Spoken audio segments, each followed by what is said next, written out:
I am a vegetarian, but I have told my boyfriend that I may eat meat while in Japan for work.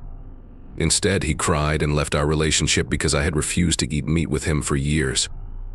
I, a 34-year-old woman, have avoided eating meat for around 4 years. My lover, who is 34 years old, adores eating meat. He is an excellent chef who enjoys cooking steak and other types of meats. He has never demanded that I start eating meat. I've never told him to quit eating meat. I don't worry what he eats, the decision is entirely up to him and everyone else. I don't discuss or advocate vegetarianism, and I attempt to manage my own meals if required to avoid bothering others.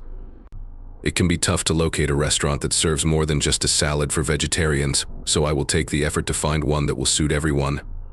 The decision to become vegetarian has not caused any complications or inconvenience. Perhaps I'm mistaken. When I went on a week-long trip with my boyfriend's family, his mother modified her risotto recipe to include veggie broth instead of chicken stock so that I could enjoy it. I did not inquire. I guess my boyfriend suggested it to her. I was quite grateful. When my partner and I went on a week-long trip, we looked for eateries that had vegetarian options for me. Throughout our vacation, we mostly ate at seafood restaurants. Most of them offered a vegetarian burger or a comparable choice. I'm planning a business trip to Japan soon. I told my boyfriend that I was contemplating of trying meat that week to properly appreciate the culture and gastronomy. This applies to sushi, high-quality beef, ramen, and other comparable dishes.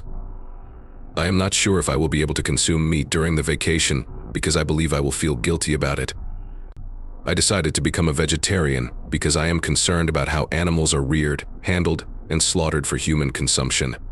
I know I can buy meat from animals raised humanely, but I'd rather not eat meat at all. I miss sushi and steak the most, but I choose not to consume them. My boyfriend's opinion. He's upset that I might cease being vegetarian for our week-long trip, but I wouldn't do it just to eat steak with him. It makes him feel undervalued. It makes him believe that the trip and the people I am going with are more important to me than he is. I know he likes to connect with others by sharing meals and cooking for them. He has never prepared a steak for me, nor have we ever enjoyed a steak meal together. We've been to steak restaurants in the past, but I just eat anything else they provide. It's not the same when both of us enjoy eating steak. He also stated that all of the effort I had put into making accommodations for my vegetarian diet now looks worthless. His mother cooked the risotto without adding chicken broth. I looked for restaurants where I could eat something other than salads. He prepared stir-fry and other meals while keeping the meat separate till I fed myself the vegetables. Then he mixed everything with the meat. I couldn't savor the greatest shrimp he'd ever had throughout our vacation. He was almost in tears since we weren't able to eat steak together. I know he'll be furious if I think about eating meat during the trip, but I haven't mentioned having a steak with him. I'm sorry for making him feel this way and making him feel less valued. I apologized for making him feel that way. I told him that it wasn't about him not being deserving. This trip is most likely a one-of-a-kind opportunity, and I'm concerned that if we stay at home and eat steak, we'll miss out on even more opportunities. I informed him I did not want to cease eating just plant-based foods. How can I get around this? When he told me how he felt about it, I listened, apologized for making him feel horrible, and accepted his feelings. I understand why he is concerned, and I should have considered the ramifications before announcing that I want to eat meat on the trip. During our conversation, I thanked him for expressing his thoughts with me and explaining how important it was to him. So I suggested eating a steak with him.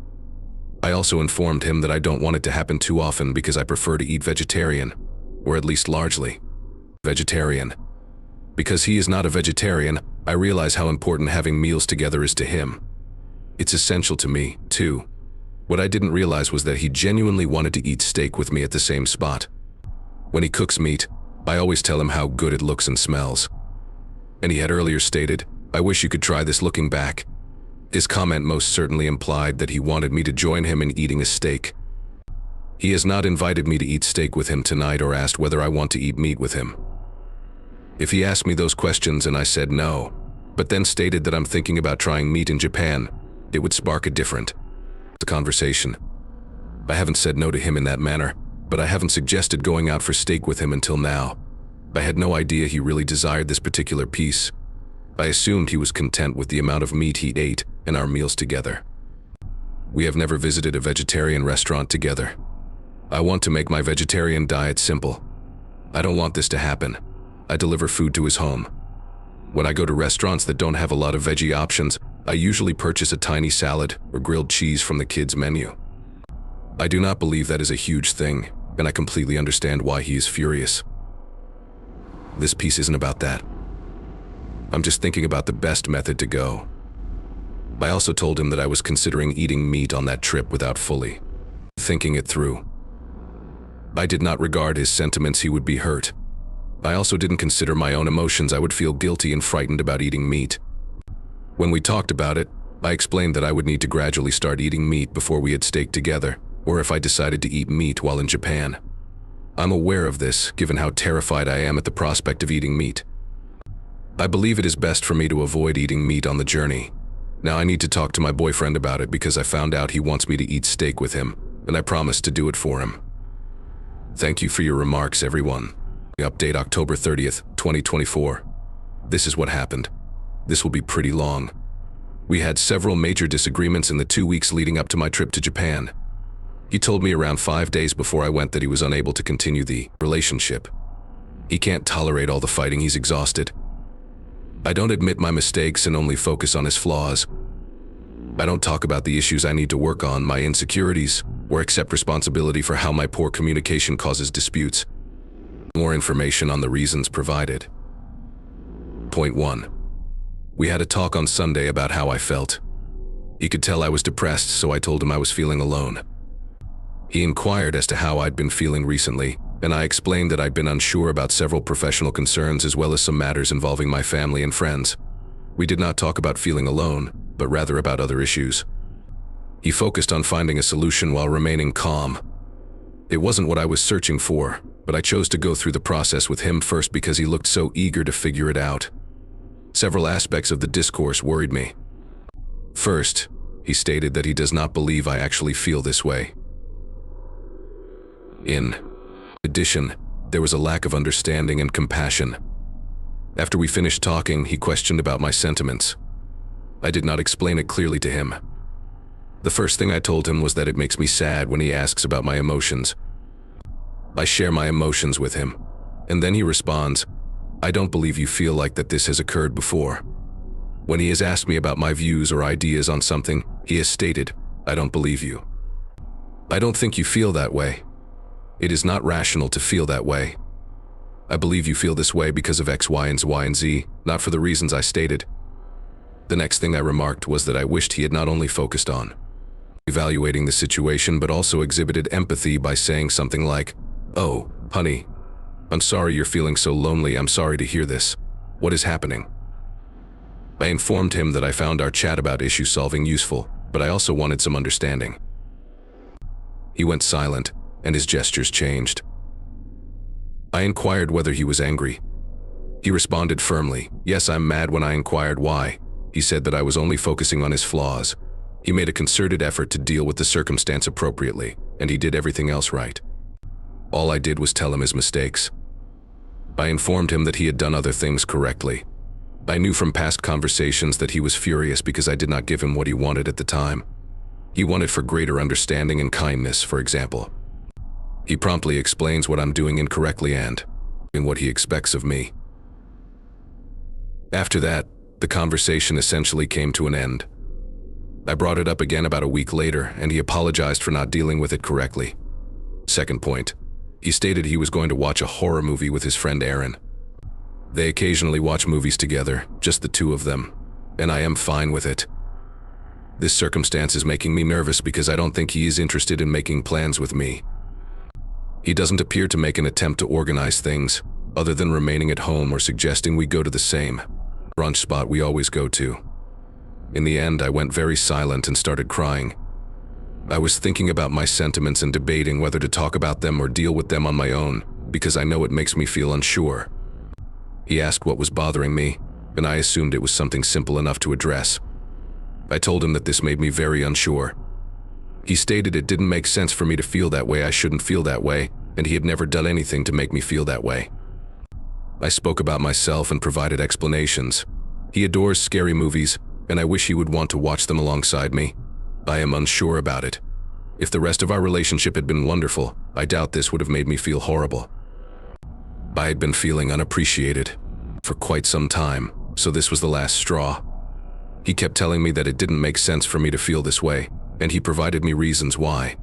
Finally, he agreed and understood my message. He asked if I felt heard, and I said, yes, I believe so. He then requested for an opportunity to express his point of view. He instantly began explaining why it didn't make sense for me to feel that way, why I shouldn't feel that way, and how he had never done anything to cause me to feel that way. I was very offended because what he said contradicted what I believed we had just agreed when he stated he knew how I felt. He got angry because I was still unhappy about it despite the fact that I had just informed him I was wounded. He claimed he wanted me to be gentle, but I didn't comprehend him well. Following that, we continued to debate. I tried to explain why his responses were bothering me, but he continued saying the same thing. It was never solved. I had a flight at around 7 p.m. that day, and he was going to drive about an hour away to spend the weekend with his best friend. We chatted a few weeks before, and I explained that I would be off work that day to prepare for the trip. We agreed to spend time together that day, but we did not set any precise arrangements or times. We went to supper, and I asked him when he planned to depart on Friday to travel to his friend's place. It was a genuine question with no emotions involved. He responded that he would be available from 3 to 5 p.m. I was unsure what to expect, but that is what he stated. I was upset because I wanted him to spend time with me before my flight, perhaps even drive me to the airport. I've never told him this before. We have not yet discussed it. But at the time, I told him I felt ignored and hoped he had thought of me. I made a mistake by not telling him I wanted to spend time with him before my flight instead of complaining about feeling ignored. However, I'm not sure I'd have felt comfortable discussing it with him because it might have disrupted his time with friends and changed his plans. I am not sure how he would have reacted to it. Possibly. Perhaps not, he became furious. I tried to explain why I felt ignored, and his attitude immediately shifted. He leaned back in his chair, sneered, scoffed, and started interrupting me. I became agitated and urged him not to interrupt me while I was expressing my feelings. Now I can tell he's preparing to defend himself. I was very upset by how he acted differently and attempted to prevent me from speaking. I thought to myself, here we go again this time. No. Defend yourself and make sure to communicate your emotions. He became even furious because I expected him to be defensive, and he was upset that I didn't let him interrupt me. He said he was thinking about meeting me, that his plan to depart between 3 and 5 was not firm, and that if I had let him talk without interruption, we wouldn't have had such a heated dispute. He said that my feelings were incorrect since they were based on a mistake I had committed. I assumed he had forgotten about me, and that his intentions to leave between 3 and 5 p.m. were set in stone. He stated that he chose that time frame at random, and that it was not sure. He hadn't made dinner plans with his friend yet, so everything was still available. When he explained his motives, I thanked him for clarifying. I apologized for assuming he wasn't thinking about me and told him I understood his point of view. He was quite upset with me, so he explained again why my behaviors were unacceptable. It wasn't right that 1, I assumed he didn't think about me. 2, I told him, I wish you had thought about me. 3, I emphasized his body language, and 4, I expected him to become defensive. Telling him I wish you would does not make him feel good, so I've made an effort to avoid using that word around him. I did not succeed this time. I told him that my feelings were based on the facts I had at the time. Even if the information was erroneous, it is acceptable for me to express my sentiments first, and then he can clarify any misunderstandings. Then he might remark, oh, these plans aren't really definite. I apologize for not considering your feelings. Plans can be modified. And I can say, okay, I apologize for thinking that I want to spend time with you before I go for the airport. He wasn't successful. He insisted that if I had allowed him to talk over me, none of this would have happened. I repeated what he said and apologized 3 times. During the summer, a similar circumstance occurred, but the positions were flipped. He became furious because he had a mistaken thought.